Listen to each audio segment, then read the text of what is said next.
ขอน้อมแด่พระผู้มีพระภาคเจ้าผู้เป็นพระอรหันต์เป็นผู้ไกลจากกิเลสตรัสรู้ชอบได้โดยพระองค์เองต่อไปก็ขอให้เราทั้งหลายจงตั้งใจฟังบทธรรมซึ่งเป็นไปเพื่อความสังเวชมรณัมปิทุกขัมอัปปิเยหิสัมปโยโก อานนท์ตถาคตได้บอกแล้วว่าแม่นบ่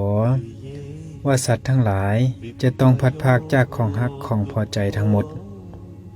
สัตว์จะได้ตามความปรารถนาในสังขารนี้อยู่บ่อนใดข้อที่สัตว์ที่หวังเอาสิ่งที่เกิดแล้วเป็นแล้วมีปัจจัยปรุงแต่งแล้วมีการแตกดับเป็นธรรมดาว่าสิ่งนี้อย่าจิบหายเลยย่อมเป็นฐานะที่จะมีไปบ่ได้อานนท์มันต้องเป็นอย่างนั้นความแก่มีลี่อยู่ในความหนุ่มความเจ็บไข้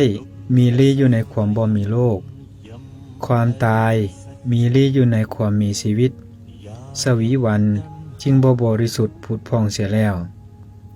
และกายก็เหี่ยวแห้งย่อนยานมีโตก้งไปทางหน้าอินทรีย์ทั้งหลายก็เปลี่ยนเป็นอย่างอื่นไปหมดทางตาหูดังลิ้นกายดังนี้โธ่เอ๋ยความแก่อันชั่วช้าเอ๋ยความแก่อันสร้างความน่าเกลียดเอ๋ยกายที่น่าพอใจบัดนี้ก็ถูกความแก่ยับยั้งหมดแล้วไผจะมีชีวิตอยู่ยืนตั้ง100 ปีทุกคน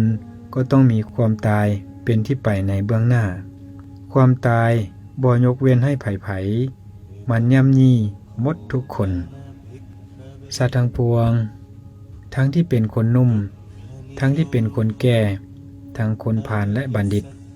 ทั้งที่ห้างมีและยากจนล้วนแต่มีความตายเป็นที่ไปในเบื้องหน้าเปรียบเหมือนภาชนะดินที่สร้างหม้อปั้นแล้วทั้งน้อยและใหญ่ทั้งสุกและดิบ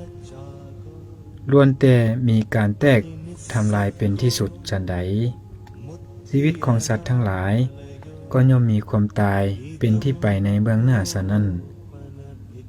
วัยของเฮาแก่งอมแล้วชีวิตของเฮาฮิบหี้แล้วเฮาจะจากพวกเจ้าไปสรณะของตนเองเฮาได้สร้างไว้แล้วภิกขุทั้งหลายพวกเจ้าจงเป็นผู้บ่ประมาทมีสติมีศีลอย่างดีมีความดำริอันตั้งไว้ดีแล้วตามรักษาซึ่งจิตของตนเถิดในธรรมวินัยนี้ภิกขุใดเป็นผู้บ่ประมาทจะละซาดสงสารเฮ็ดที่สุดแห่งทุกข์ใดเสยัตถิดัมสัมมาทิฏฐิสัมมาสังกัปปะสัมมาวาจาสัมมากัมมันโตสัมมาอาชีวะสัมมาวายามะสัมมาสติสัมมาสมา